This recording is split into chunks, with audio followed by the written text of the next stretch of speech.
You are listening to the Sports and Sorts podcast. Helms drive deep to left field. Going back Joyce, looking up. See ya! 3,000. History. Ladies and gentlemen, welcome to the main event.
I was on mute for a second there. Welcome back to Sports and Sources, episode 105. We got a great show today. I am one of your hosts. My name is Shane Moore. And I'm the Brian Man.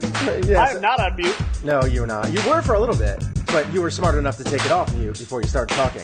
Well, you can find the show anywhere podcasts are played. That's just type in sports ampersand sorts, or you can go to our website at www.sportsandsorts.libsyn.com. And obviously we go live every Monday and Wednesday, soon to be Saturdays, and that is at facebook.com/Shane and the Bryman. All right, so we got a great show today. We got a lot of stuff to talk about. NFL. Bryman has been posting some stuff on Twitter. So if you follow him on Twitter, it's at @the_Bry_man. He's been posting a lot of stuff on Twitter about the NFL possibly being unwatchable with the way that the referees are handling the game. We're going to talk about that for a little while. Our buddy Damian Dyden, the beautiful mind himself, actually posted a little he posted a topic on our Facebook page, and it was all about how Chris Sale basically said that he's on the greatest team of all time. And we are going to be talking about that a little bit, which really spawned off of that is, what are the Mount Rushmore of greatest teams of all time? So that's in each sport. So we got baseball, basketball, football, and Brian's going to go with hockey, I assume. I, on the other hand, I couldn't even name 10 hockey players. So I decided to go a different route. I did stick with the team theme. I went back and forth of which team I was going to go for, but I stuck with the team theme, and I picked mine. So we will do that as well. Brian Man will give a little SummerSlam recap, and of course, if we have time, we will get into our State of the Yankees. All right, today we got a great show, so let's go. You are listening to Sports and Sorts with Shane and the Bryman. All right, so first topic up is it has to be the NFL. Brian Man's been talking a lot on social media about the way that the NFL referees have been treating this preseason with the penalties on all these hits. What do you got? What do you got for us here? As is the case always with the NFL preseason, I hope that everything we're seeing right now is nothing that you should take seriously. Because that's, in general, when you talk about the NFL preseason, you tend not to care too much about anything except for your team coming out injury-free. Am I right? I mean, usually that's kind of all you care about, right? Mm-hmm. I mean, you don't care about the scores. You don't care about anything fantasy-related. You just want guys to come out of the preseason healthy and alive, and that's it. Because your season can be done in the preseason if somebody goes down. But the other thing, unfortunately, that this preseason is apparently bringing into focus is something that started off as a problem last year and now could become an epidemic. Because if you're looking at the way the referees are calling penalties specifically on tackling, we're going to be in for a long, long NFL season, or very short because you might just tune it out after week 1, because there could be a whistle. If you've seen now, and you watched some of these highlights, right? Yeah, I watched them all. Okay. Here's the problem. If you look at these tackles, and I mean, we're not giving any visuals here or anything like that. You guys can easily go out and find any of this stuff. It's all over Twitter. It's all over YouTube. Just go out and look. Maybe just do a search for like bad referees in the NFL, and you should probably find all of these because it's just that bad. But basically, what's happening is textbook clean tackling on pretty much every play is now being flagged as a penalty. And it's outrageous. I mean, you can't, starting from Pop Warner on up, you can't teach guys to tackle better than what I've been seeing on some of these plays. And these aren't all quarterback hits either. Some of these are, open field tackles on receivers. Mm-hmm. And yes, some have been quarterback, but there was one that I saw that was a quarterback hit. I forgot who the quarterback was, but it was clean. He led with the shoulder. He didn't come in with the crown of the helmet. The guy's leading with the shoulder, and he's wrapping up around the body and bringing him down. Mm-hmm. I mean, it just doesn't get much cleaner than that. I saw the same, and then I saw something else too, like same kind of thing with a receiver. Receiver catches the ball. He makes a turn. He makes a football move. The defender is there. The guy in the secondary is there, wraps him up, leads with the shoulder. It's clean. I don't know, what else could the NFL and the referees possibly be asking these players to do better on some of the – and it's not like it was just one call, like one bad call that we're taking out of context. There's like a handful of these, and it all looks the same to me, and that's what's concerning. So I don't know. You saw him. What did you think? I mean, I think we're headed for a disaster here if this is going to continue into the regular season, because you're going to have a whistle on every play. And the NFL was already almost unwatchable last year with a lot of this crap. Yeah. Now you're taking it up a notch. I have a feeling you're just seeing kind of what you mentioned before. Want to see your team preseason yips? No, you want to see them come out unscathed. Like, you want to see all the players come out unscathed. This is just preseason. They just want to make sure their teams are healthy. And I feel like that's what the refs are doing. They're really being overcautious in the preseason to make sure that teams kind of make it out unscathed. So this I hope you're right, but these tackles were so clean though. These are examples of tackles that you want to see. Yeah, it was like helmet to the shoulder and the shoulder to the chest, and it was just they were about as clean as you could be. I mean, one, I don't even understand where the penalty was. He exactly they were saying he fell on him with all his body weight, but they were like he didn't. There's no way he did. He rolled off of him. It was perfectly clean, and it's one of those things. Right. I think they're worried that they're driving the guy into the ground, so they're wrapping up and then driving him into the ground. Which, by the way, still really shouldn't be a penalty. But right, I feel like this is just one of those things where they're just trying to make sure that all the players, as many of them as possible, come out unscathed, and I think that's what it has to be. Did you see the Richard Sherman quote over the weekend? He's like, eventually this is just going to turn into flag football. Well, yeah. I mean, kind of. I mean, he might be right. It's not going to get that bad, but we know it's never going to get to that level, but it's bad because. But what's unfortunate about it is that the guy making a tackle now, if he's got a clean line in to make a play, sack a quarterback, whatever, this is going to be in his head. He's going to be thinking about this instead of not thinking at all, which is, usually when you're at your best is when you're not thinking. Mm-hmm. Yeah. These guys are now going to be thinking about it, and that's going to slow them down a tick, and that could change the course of a play.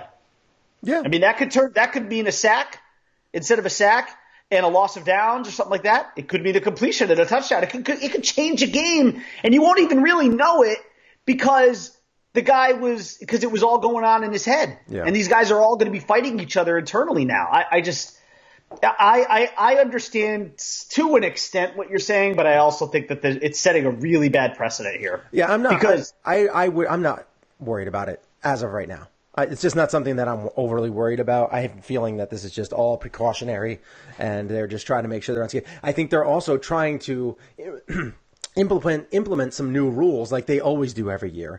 So I think that what they're doing is they're just feeling themselves out.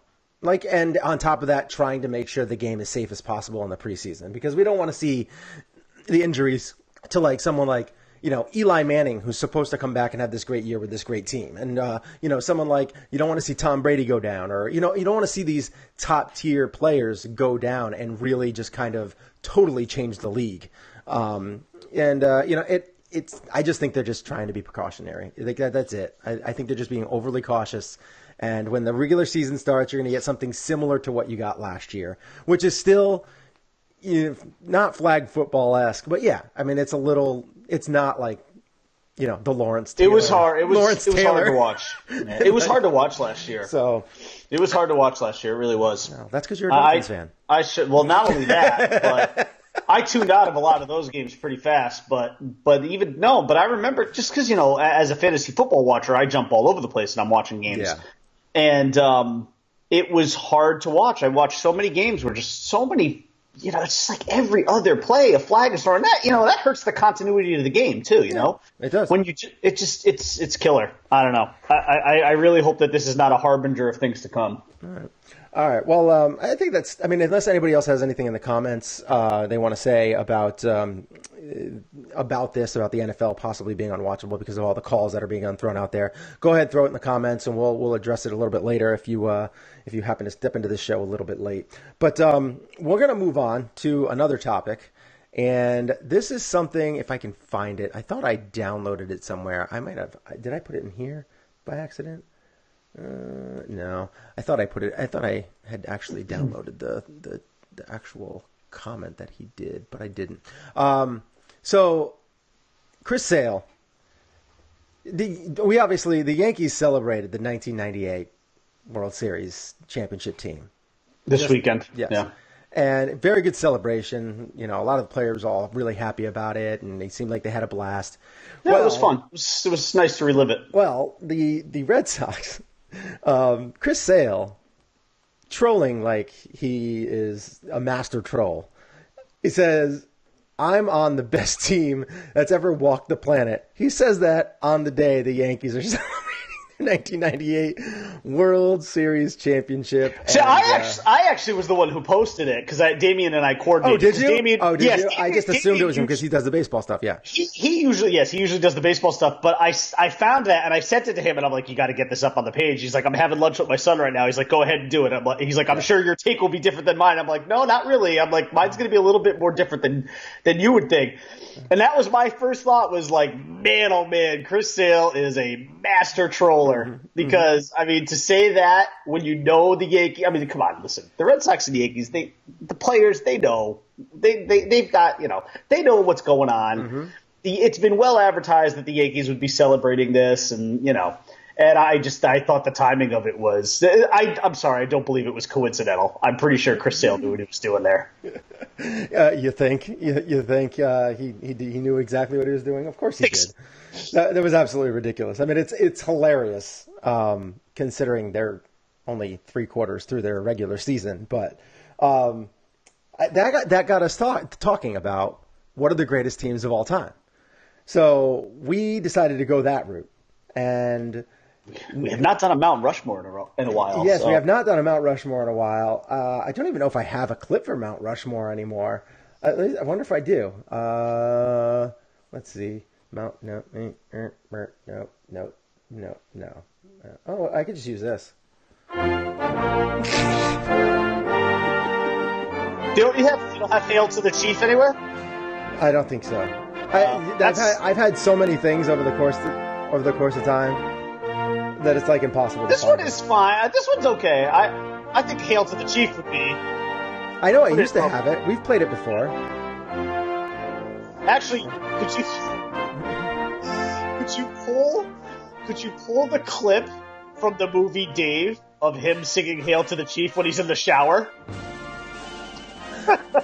That's a great movie. That's a great movie. I don't care. I just think, but him singing it and getting the words wrong, and it was, or not. He was doing it on purpose, but yes. I believe he says, "Hail to the Chief." He's the one we all say hail to. Hail to the Chief because he keeps himself so clean. He's got the power, and now he's in the shower. Don't ask how I remember that. But. Dave is a great movie. I haven't seen that in forever. Gotta watch It's on that again. about a month ago. I watched it. Did you? It was on HBO or something. Classic. Anyway, so we decided to go that route. And I think what we'll start off with here is we'll go right at the get-go, we're going to start off with the NBA. I think that's the way to kind of go. And all right, so we'll do that. We'll go with that right in the NBA, greatest teams of all time. I'll go first, and then you go into yours, and then we'll snake it. All right? So we'll go NBA, MLB, NFL, and then we'll do you'll do hockey, and I have a hockey whatever team. I got. Whatever I got. Yeah. All right, so NBA. So this isn't necessarily the George Washington head. It's just a head. Right, yes. It's just a head because I wouldn't put the NBA as my George Washington. No. This is just kind of going through the order. We could discuss maybe another time which should be the head of it, but it's tough because it's teams, so it's tough. It's tough, all right. So NBA. Then you're saying which one's the greatest one? Like, yes, who's Washington? Yes, exactly. And then second, with Lincoln and just. So I have the NBA here. Yes. I have the 1995-1996 Chicago Bulls, the 72-10 Chicago Bulls. This team they were so incredibly stacked. They have 3 Hall of Famers between Rodman, Pippen, and of course the GOAT with Michael Jeffrey Jordan. This team had the highest points per game in the league at the time, 105.2 per game, and because of its defensive prowess of those big 3, including then you have the fourth, which was Ron Harper, who went from a perennial 20-point scorer to the ultimate role player. With these Bulls, this team was also the 3rd best defensive team in the league, only giving up 92.9 points per game. And that is a huge discrepancy in totals per game. So not only did they have Jordan, who was clutch, they had Steve Kerr, who hit some big shots in his heyday. They also had a fan favorite, Tony Kukoc, who was also clutch, and talented players like Ron Harper, who accepted the roles that made this team so incredibly special. With Phil Jackson as the head coach, this was a very, very, very special team, and in my opinion, the greatest NBA team of all time. And I was struggling between a couple of mid-'80s Lakers with Worthy, Kareem, and Magic, or Celtics teams with Bird, McHale, and Parrish. But when it came down to it, I kept coming back to comparing all of these teams to that 95-96 Bulls team. And so I was like, I have to choose that team because I feel like this is the team that would go all the way in any single year they came out. So that was my choice. What do you have for your NBA number 1? Well, you and I are on the same page to start this off. I don't think this should be much of a surprise, really. Right. I mean, You covered all the base data and statistics, so there's really not much more for me to touch on. But I think what makes this team that great is that they did not finish with the all-time greatest single-season record that belonged to the Warriors. And had the Warriors won the championship in 2016, I believe I would have had them on this list as number 1. Very interesting. Because they were 73-9, but they didn't get it done. They lost in Game 7. LeBron took that championship, and that was that. But the bottom line is this team went 72-10. They completed the task. Yes. They did what had to be done. They beat the Sonics in 6 games. Maybe the one thing that you could say is a knock against this team, and I think we've probably talked about it before, is that with a lot of these Bulls teams, it seems like they never beat great team. They beat good teams in this run, no doubt about it. But there were times I think a lot of people felt like, well, they beat teams that were past their prime too. There was a feeling that the Lakers were kind of coming towards the end there when they beat the Lakers in the finals. But ultimately, this team's dominance throughout the regular season and into the postseason, there was no run like that with the exception of the Warriors a couple of years ago. But again, in order to make this list, I believe, you can't just be great in the regular season. And this will come up again later. As we move down the line. But you've got to finish the job. And the difference between the Bulls and that Warriors team is the Bulls finished the job 72-10. They had the greatest player of all time. They had arguably the greatest coach of all time, although I do not believe he is. But they had greatest rebounder of all time. Greatest rebounder of all time. Greatest wingman of all time in Scottie Pippen. Mm-hmm. Yeah.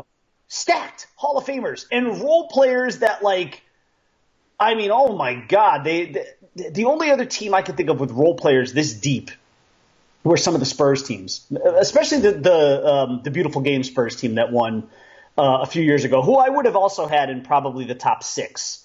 But this Bulls team was just magical. I mean, Ron Harper was averaging 20 points a game before he went to the Bulls, and then he went from a 20-point scorer to a 9-point scorer. That just shows how much he was on board with this, going with this team and having his role be his role. It's absolutely impressive. To me, that's still the best team ever. All right. So go ahead, snake around. You go to the MLB. I have a feeling we might. There's a chance we might both have the same team here, but I'm not sure. This was a tougher call for me. Mm-hmm. And it's between two teams. It ultimately came down to two teams. It's like 1A and 1B. Yeah. And the two teams, the two teams are the 1927 Murderers Row Yankees, and the 1998 New York Yankees. Okay. I mean, and I'm sure from the two of us this sounds like homer picks, right? It but does, yeah. Think about it though. I went down this list, okay, and looked at honestly the only other team to me that was even kind of in this conversation would have been like the 76 Reds, the big red machine Reds, because they were in the middle of a dynasty run, and that team was just unbelievably great. And chock full of Hall of Famers, too. This came to, this was so close. I was going back and forth in my head with this last night. Ultimately, I went with the 1998 Yankees by a nose hair. And the one thing that had me put them over the top was that the gauntlet that you had to run in order to get to and win a World Series in the modern era of baseball is obviously a lot different than it was back in the 20s, 30s, 40s, 50s. Right.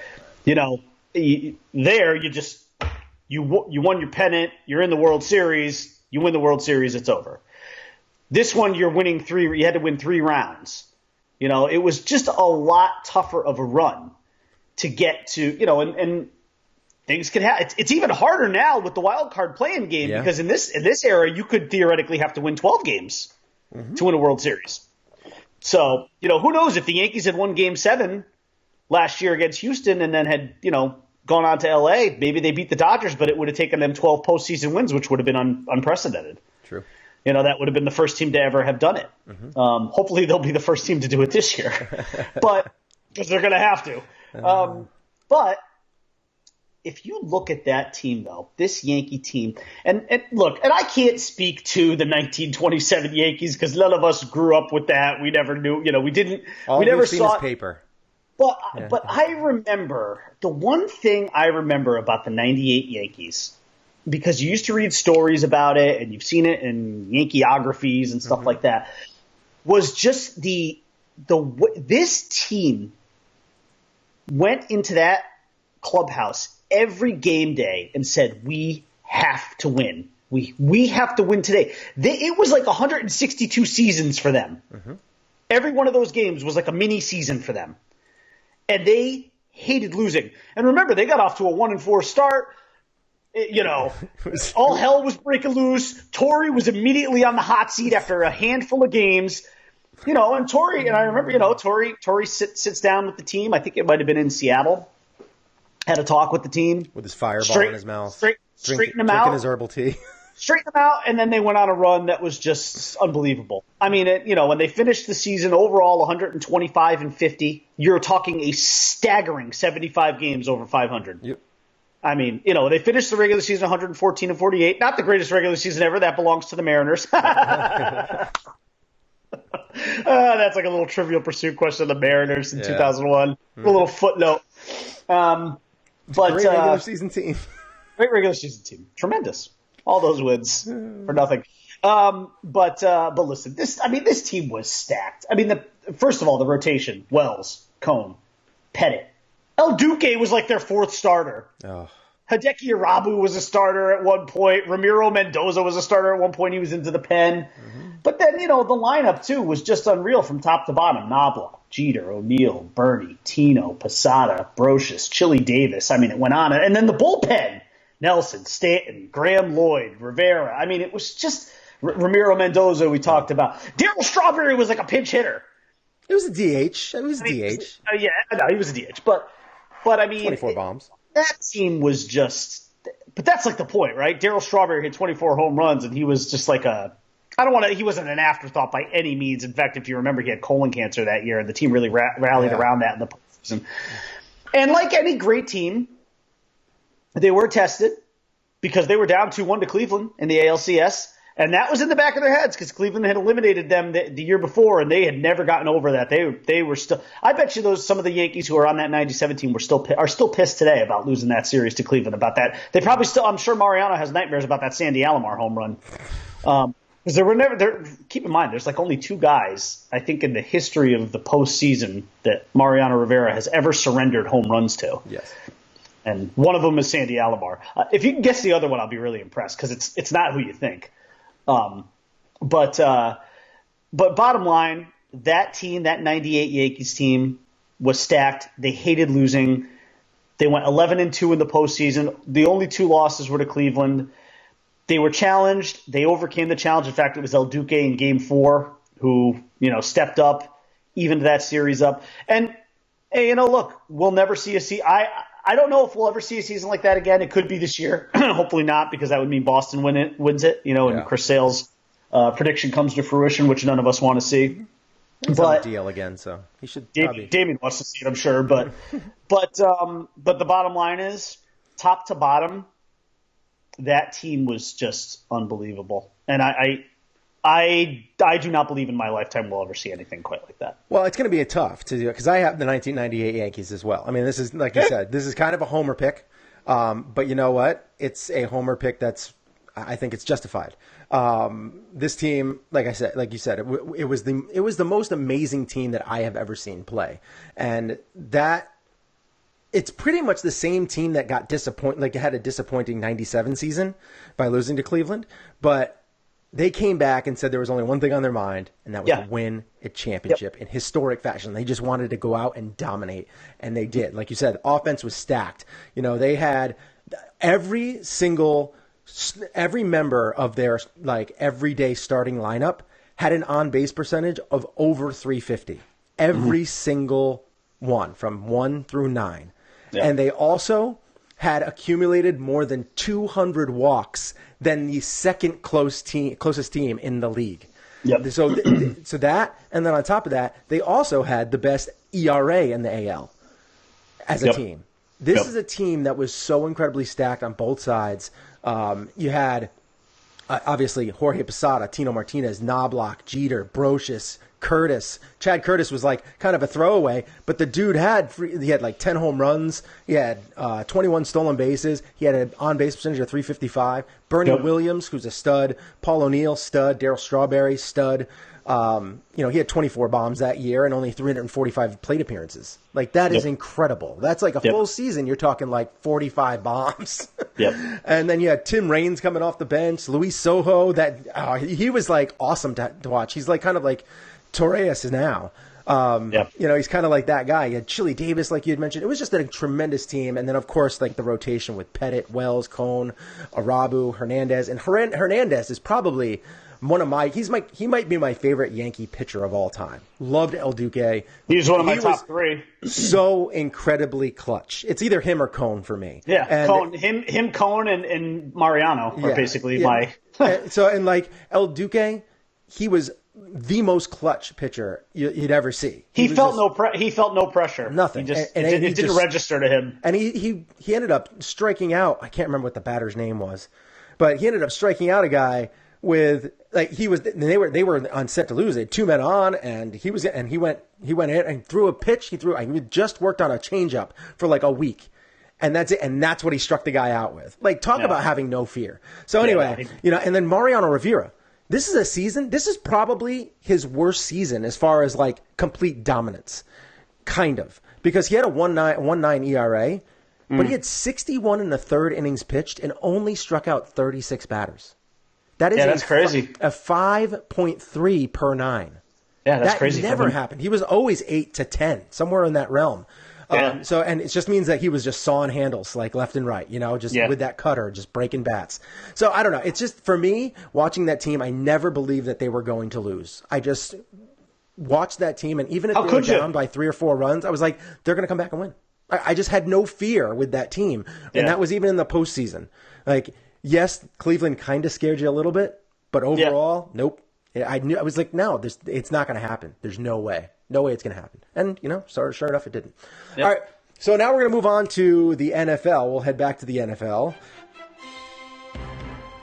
And my NFL team is... This is where I bet we'll differ. Oh, of course, I'm sure. I'm assuming that we will.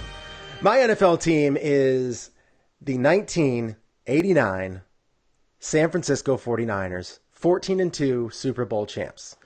And the 1989 49ers are the poster child for the greatest San Francisco 49ers teams of the 80s. Like, there was a lot of great teams in the 80s. I feel like this is the poster child for that. This team not only had the greatness that is Joe Montana, but when he got hurt towards the end of the year, they had to put in another Hall of Fame quarterback as their backup, Steve Young, who went 3-0 in Montana's absence. And this team that had most likely the greatest NFL player of all time in Jerry Rice had another good wide receiver called John Taylor, and both of them gained over 1,000 receiving yards that season. The team also had amazing defense anchored by Ronnie Lott shutting down the receiving game, with Charles Haley driving quarterbacks nuts. And of course, they were led, I'll put in quotation marks, led by George Seifert, or Seifert, whatever you're going to call it. But we all know Bill Walsh was the real influence on display here. They had Mike Holmgren as their offensive coordinator, so 49ers were obviously an incredible offensive team, and it was an offense that changed the game. It made every franchise in the NFL copy and paste the West Coast offense. The 1989 49ers averaged almost 28 points per game, allowed less than 16 points. They outscored their playoff competition by a margin of 126 points to 26 points. They were, in my opinion, the most balanced team in the NFL history and the greatest NFL team of all time.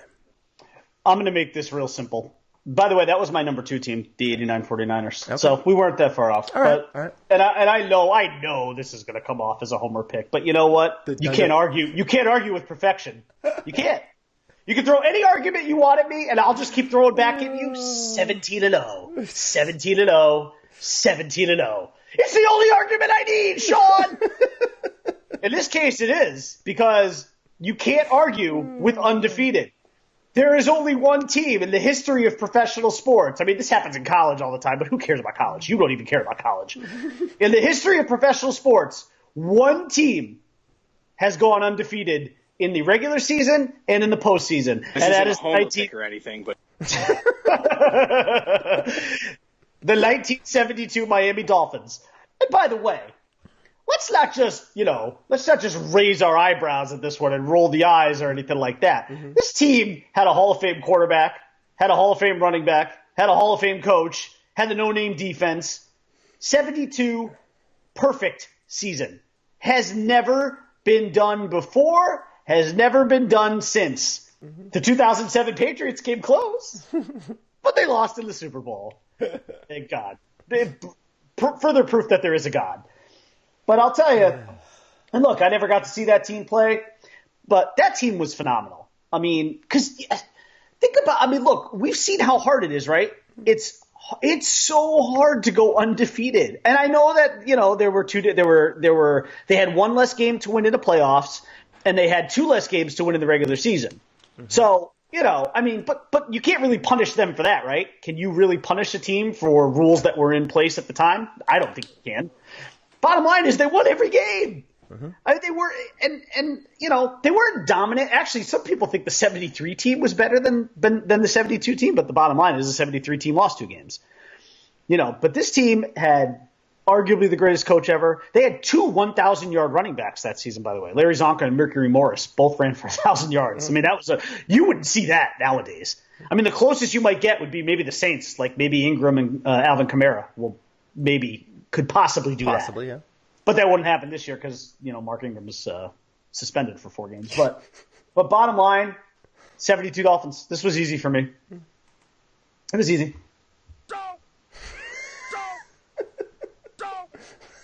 And then, all right, so it's my turn to do the last 10, right? And to stake her out? Yes, you can do the last one. Okay. So I know you didn't do hockey. I did hockey just to try and keep it sort of clean here. This one was actually pretty easy. Yeah.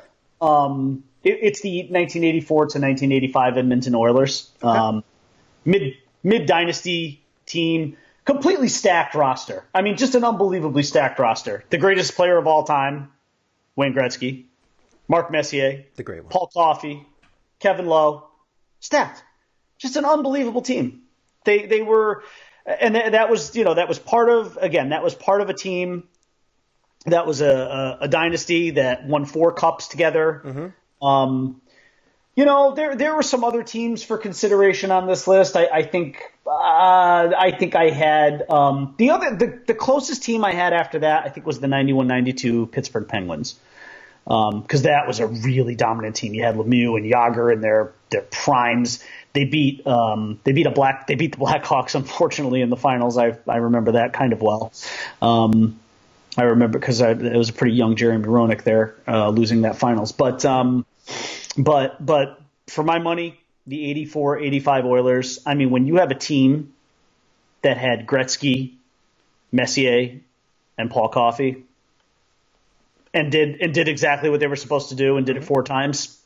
It's almost hard to actually pick one of the years out of the 4, but you got to go with 84-85 because that was the most dominant of the 4. So that is my Mount Rushmore of greatest teams of all time. All right. Who's yours? I'm very curious to hear this. So I can't do hockey because like I said before, I can honestly not name 10 hockey players. So this was a little tough for me. I went through several options. I was like, tennis, I could do Venus and Serena. They were great, but just didn't feel right.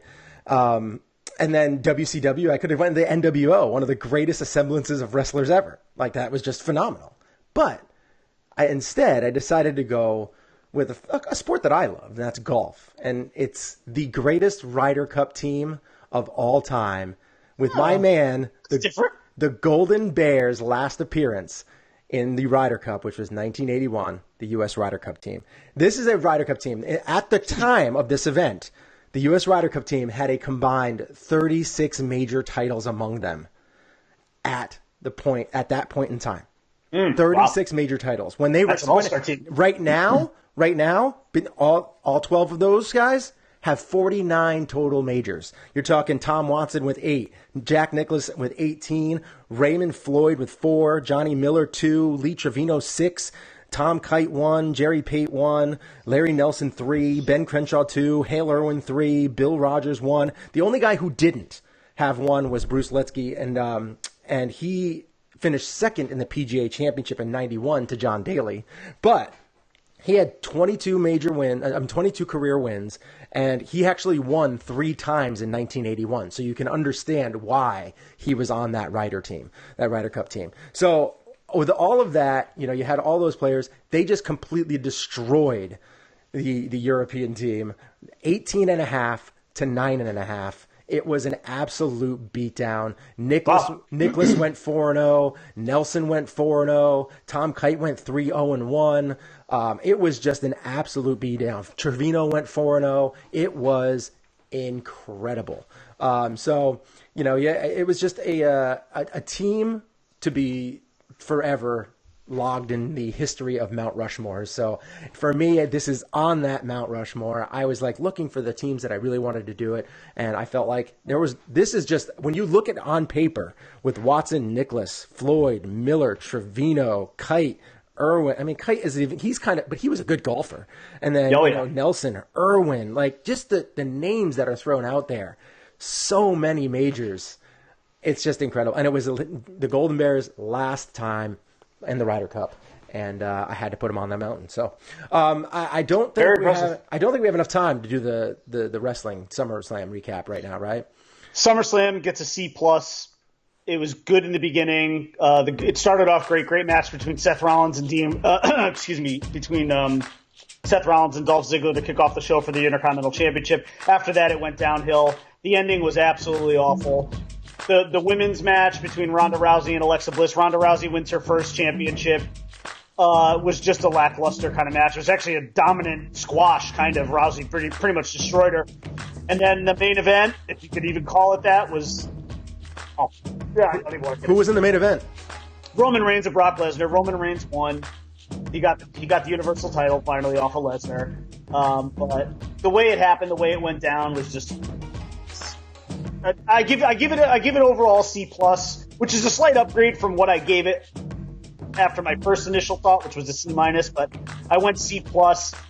But again, I feel like Vince dropped the ball. To me, Braun Strowman should have walked out the Universal Champion and cashed in his Money in the Bank, and they set it up right at the beginning of the match, and then they screwed it up at the end. So that's too bad. Yeah, Keith Sherry actually said the takeover the night before was better. Oh, those shows are always better. It doesn't matter. So those shows are always better. And he agrees with NXT. it. He agrees with you as well. He said he agrees with kind of what you were saying. So, all right. So yes, thank you very much for listening to the show today. Once again, you can find us facebook.com/Shane and the Bryman. Anywhere podcasts are played as well: iTunes, iHeartRadio, Stitcher, Spreaker. I don't know. We might be even about Spotify. I'm not 100% sure, but pretty much anywhere podcasts are played, you can find our show, or www.sportsandsorts.libsyn.com. You can find that on our Facebook page, on our Twitter page, which is at Shane and Bryman. You can find me on Twitter at Einhornsfinkel. You can find me on Twitter at _Bry_man. And we are here every Monday, every Wednesday, actually Monday at 9:45-ish, Wednesday 11-ish, and Saturday's coming soon. We'll be whenever-ish. Yeah, we'll be doing stuff. We're trying to get on a schedule with Mr. Callahan's, and I actually texted him last week. He's been very busy at work lately, so we're trying to get to see if we can find a way to get him in the show. But hopefully that'll be sooner than later. I'm really interested to see his picks, and Fantasy Football in 50 Minutes was a big show last year, so I can't wait to bring it back. All right, thank you very much. We'll talk to you again soon, and I hope you have a good day, and we'll see you on Wednesday. Stay classy, Planet Blue. Have anything you want us to talk about? Post in the comments. Send us a message. Whatever you want. Do it. Bye.